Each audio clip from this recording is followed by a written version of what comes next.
Hello, good morning, everybody. Welcome back to another book review.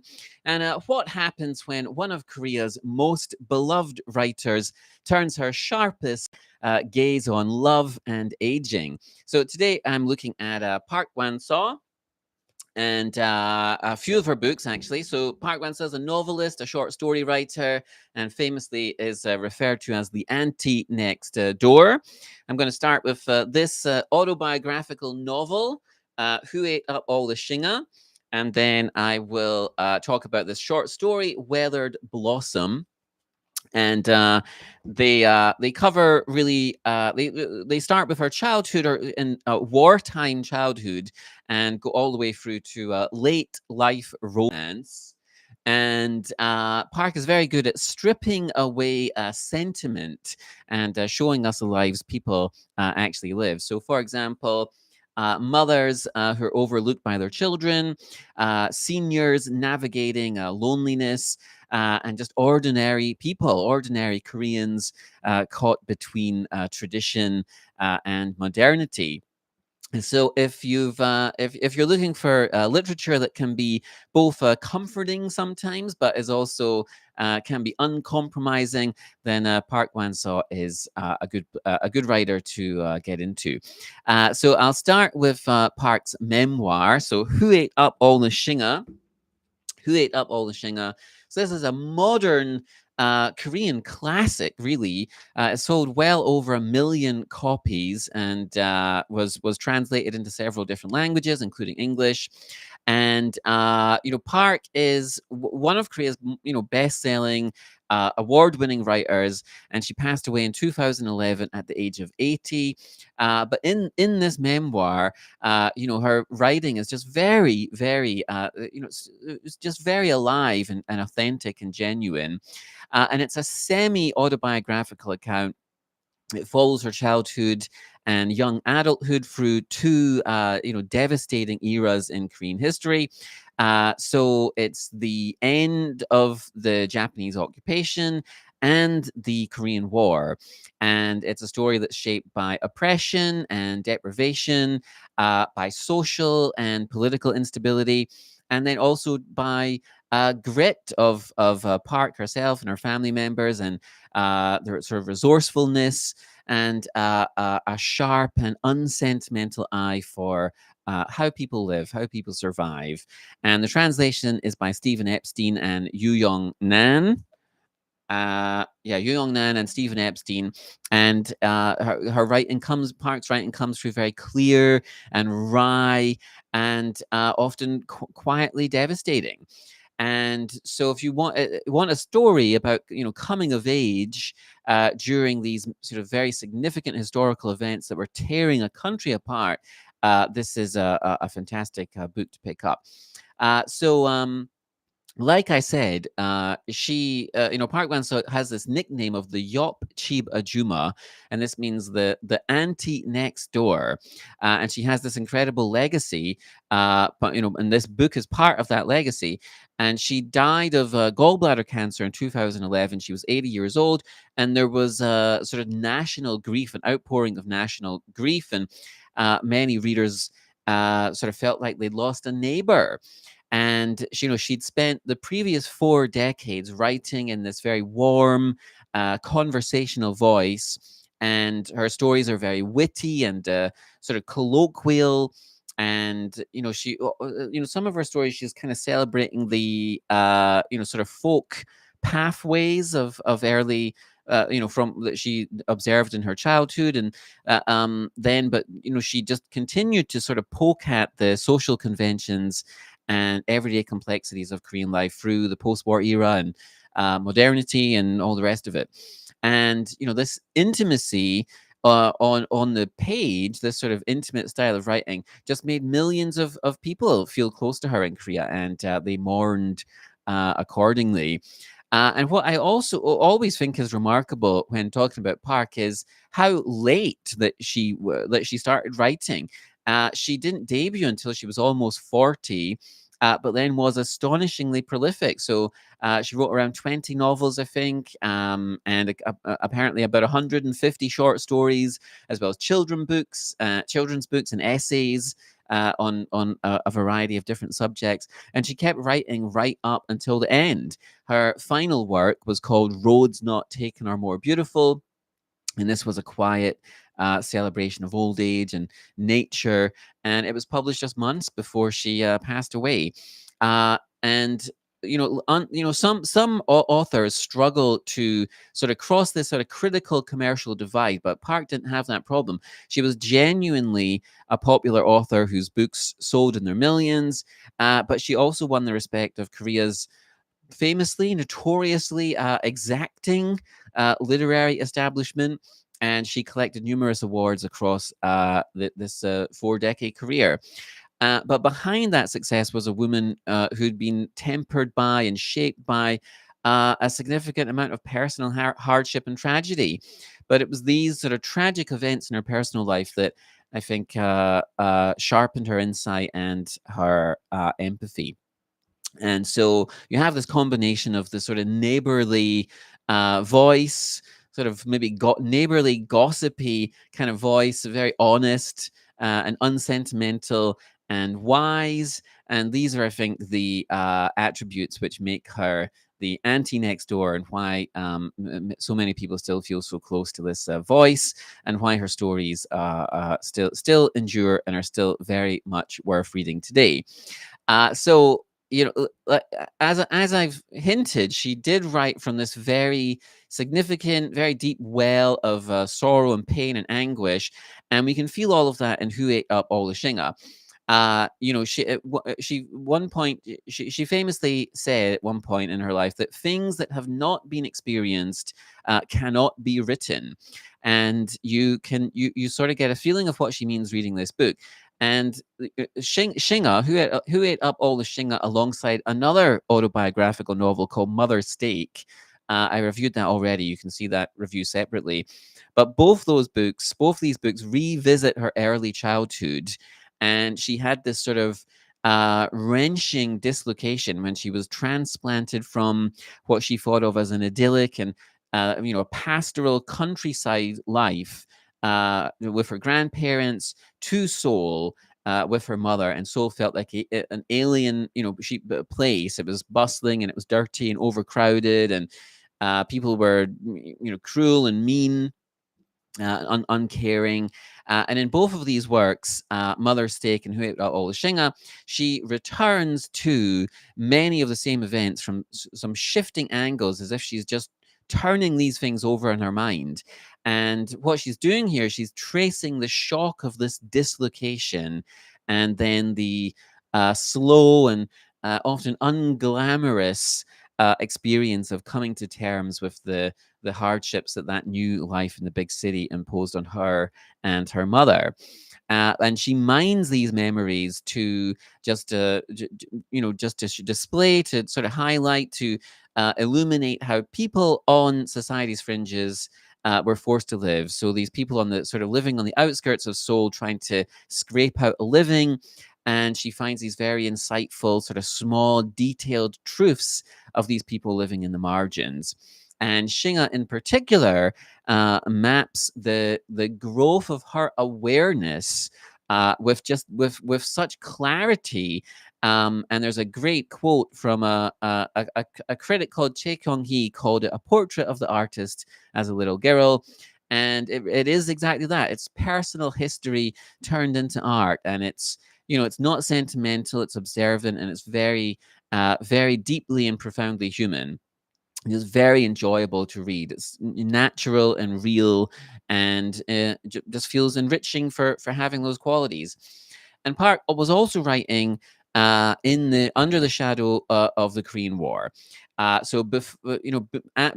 the sort of lingering trauma of her childhood, she keeps circling back to the war's aftershocks. So especially what it did to women, to their choices, to their physical experience of the world, to their personal dignity.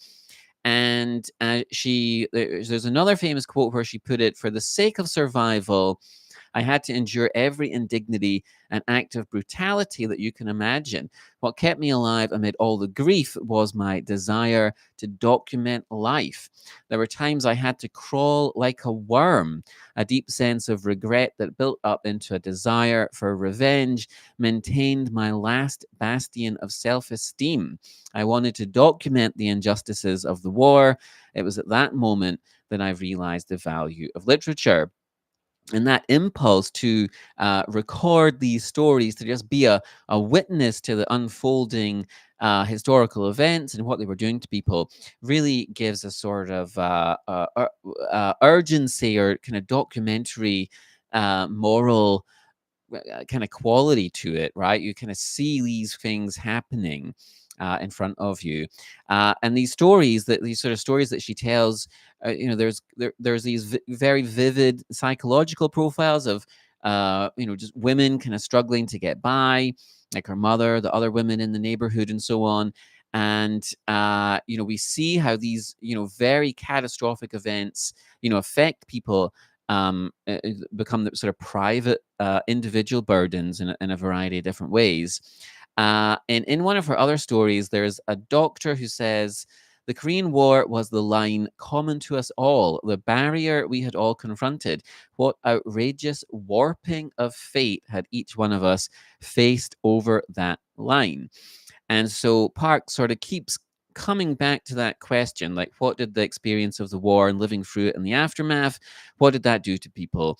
And the answers are never simple, but this question seems to be fundamental for her, right? How do you live? How do you love yourself and your family and other people? How do you just maintain a basic amount of self-respect and dignity after your country is split and remade and refashioned? So anyway, that's one of her key works, is Who Ate Up All the Shinga. So now we're going to look at a story from the other end of her career. So this is a short story called Weathered Blossom, and again translated by Yu Young-nan. And the Korean title is Maran Got. It was originally published in Korea in 1998. And there are 2 English translations of this story available. So it was included in a collection of Park stories called Lonesome You. And that's a translation by Elizabeth Hedgen-Yoon. And yeah. And then it was published separately under the slightly different title of Weathered. Oh, yeah, sorry. No, the title in this one is slightly different. The title in this one is Withered Flower. This was published in 2013. But this one was published in 2006. It's called Weathered Blossom. And this was published as part of the small but excellent Holland Books Modern Korean Short Stories collection. Every time I review one of these, I remark on how beautiful they are. They're these beautiful little hardback books. They've got little bookmark in them. They also have illustrations, right? So you get illustrations in them, and there's also an essay about the. There's also an essay. What's the essay in this one? The essay in this one is. Oh, maybe there's not an essay in this one. Yeah, there is. So there's a couple of essays in this one. So there's one by a literary critic, Nam Ho, and there's one about the there's one about the illustrations as well. So anyway, these might be a little difficult to get hold of, but if you can get hold of them, they're fantastic to get, and there's only like 8 of them. Anyway, so that's the Holland Books Modern Korean Short Story series. So yeah, Park was a very celebrated short story writer, and this is a fantastic example of her short story writing ability. It's a love story that explores love and romance between widows and pensioners, as well as the social attitudes toward remarriage and finding new love in old age. So this is an interesting topic, and it cuts across some quite significant social trends in South Korean society at the moment, or in recent years. So the number of senior citizens in Korea has been increasing for some time. It's expected to continue rising. And among this growing demographic, there's an increasing number of widowed and divorced people. And when you combine this with the decline of the traditional three-generation families and the lack of government support for older people, many senior citizens feel abandoned and lonely. And one way that some combat this is by dating. And there was even a dating app that helps adult children find dates for their single parents. So, how does Park depict this phenomenon of dating seniors? So, the story is told from the perspective of a 60-year-old woman. She's a widow. Excuse me. Her husband passed away a few years ago. Her four children are all now adults, and they've all either moved to different parts of the country. Have I been out of focus this whole time? What is happening here?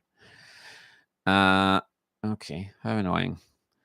And the story is she's 60 years old. All of her children, I think, have left Korea. Unlike many seniors in Korea who live in poverty, she's financially stable, but she is wondering what will she do. How will she fill the rest of her life?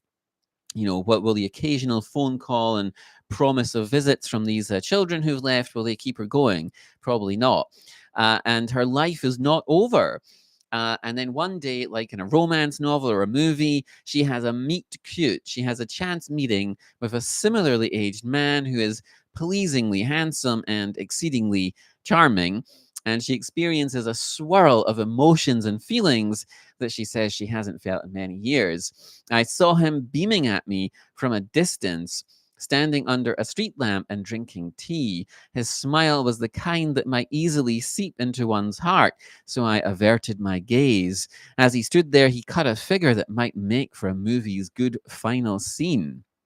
And after this charming encounter, the two embark on a tentative romance. So, what will happen to our two 60 something star-crossed lovers?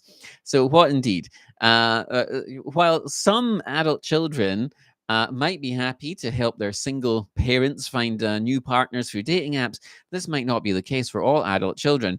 So, how does this romance develop and how do their children feel about it? So initially, the narrator and her paramour, they simply enjoy spending time together and getting to know one another.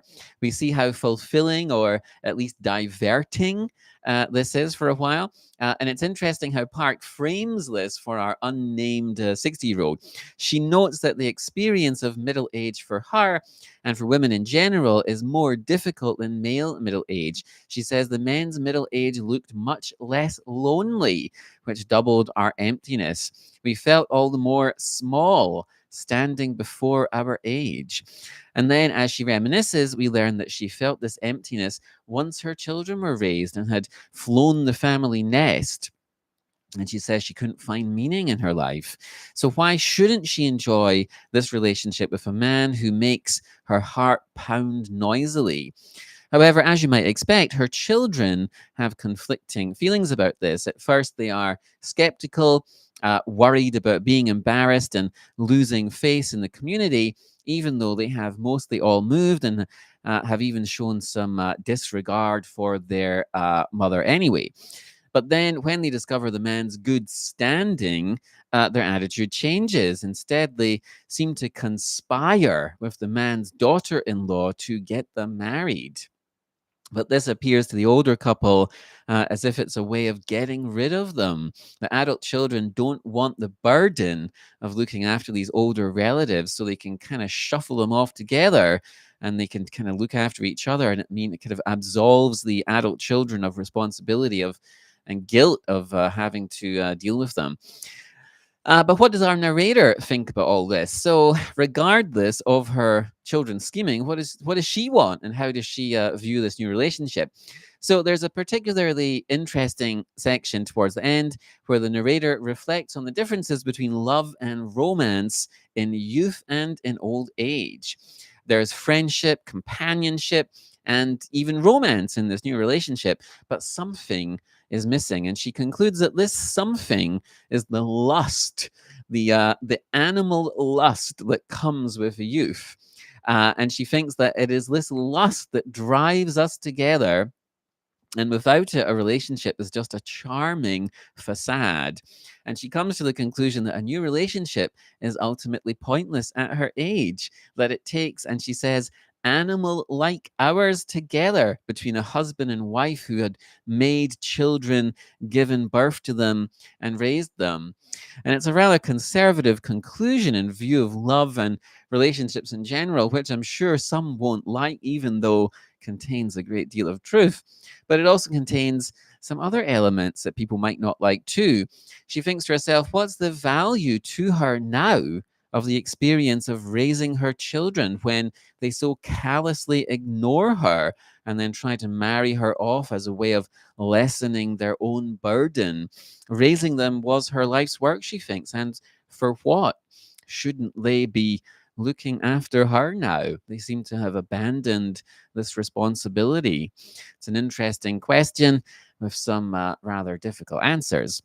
Anyway, let me just summarize a couple of other things. So there are some other Park Wan-suh stories in translation, and she covers a variety of different topics. In particular, in this collection here, Lonesome You, she takes aim at the story Korea tells itself after the Korean War, and this is a story of rapid economic growth and rising income and a growing middle class.